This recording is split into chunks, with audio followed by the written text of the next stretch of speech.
ফিলিস্তিনের গাজায় চলমান ইসরায়েলি গণহত্যার প্রতিবাদে আজ রাজধানীতে আয়োজন করা হয়েছে মার্চ ফর গাজা। শুক্রবার রাত থেকেই সারা দেশ থেকে সাধারণ মানুষ আসতে শুরু করেছেন সোহরাওয়ার্দী উদ্যানে। বেলা বাড়ার সঙ্গে সঙ্গে বাড়ছে ভিড়ও। নিরীহ ফিলিস্তিনিদের পাশে দাঁড়াতে বিশ্ববাসীকে সোচ্চার করাই এই কর্মসূচির লক্ষ্য বলে জানান আয়োজকরা। র্যালি নিয়ে সবার গন্তব্যস্থল সোহরাওয়ার্দী উদ্যান। সেখানে একই মঞ্চে দেখা যাবে রাজনৈতিক দল, সামাজিক সংগঠনের শীর্ষ নেতাদের। সভাস্থল ঘিরে নেওয়া হয়েছে বিশেষ নিরাপত্তা ব্যবস্থা।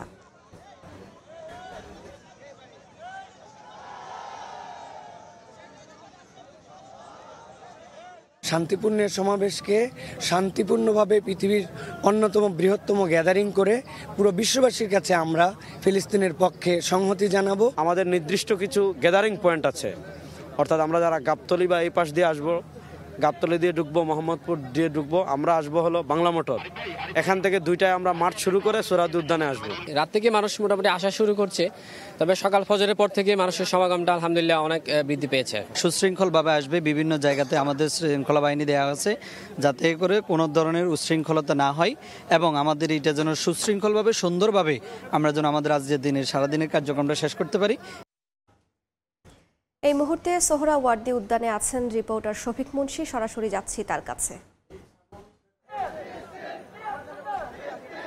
ঐতিহাসিক সোহরাওয়ার্দী উদ্যান ঠিক আরেকটি ইতিহাস তৈরি হবার একদম আগ মুহূর্তে আমরা দাঁড়িয়ে আছি এবং আমরা জানি মার্চ ফর গাজা কর্মসূচির অংশ হিসেবে সারা দেশ থেকে কয়েক লক্ষ মানুষের সমাগমে বিশ্ব মানবতার জন্য আজ বাংলাদেশের মানুষরা তারা রাস্তায় নামবে এবং তারা রাজধানীর বিভিন্ন পয়েন্টে র্যালি করে আজ এই সোহরাওয়ার্দী উদ্যানের সমাবেশ স্থলে ঠিক দুপুর ৩টায় তারা সমবেত হয়ে একই সাথে ইসরায়েলের যে আধিপত্যবাদ এবং সন্ত্রাসবাদ কর্মকাণ্ড তার বিরুদ্ধে নিন্দা, ঘৃণা প্রদর্শন করবে।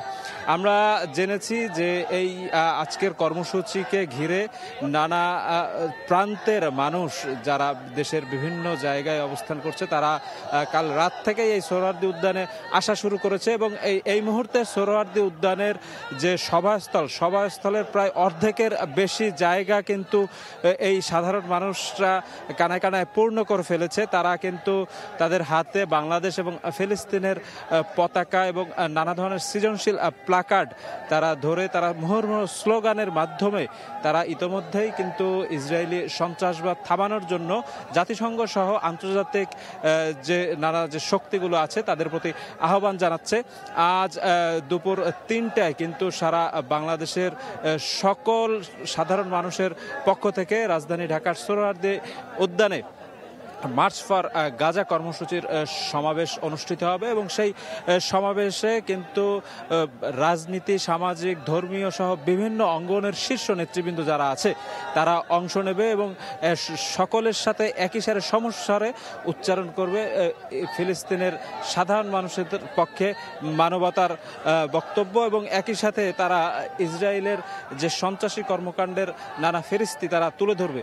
এবং আমরা যে বিষয়টি জেনেছি যে আজকের কর্মসূচিকে ঘিরে সারা ঢাকা শহর বাংলাদেশ সেনাবাহিনী এবং আইন শৃঙ্খলা রক্ষাকারী বাহিনীর অন্যান্য সদস্যদের সমন্বয়ে নিরাপত্তার চাদরে ঢেকে ফেলা হয়েছে।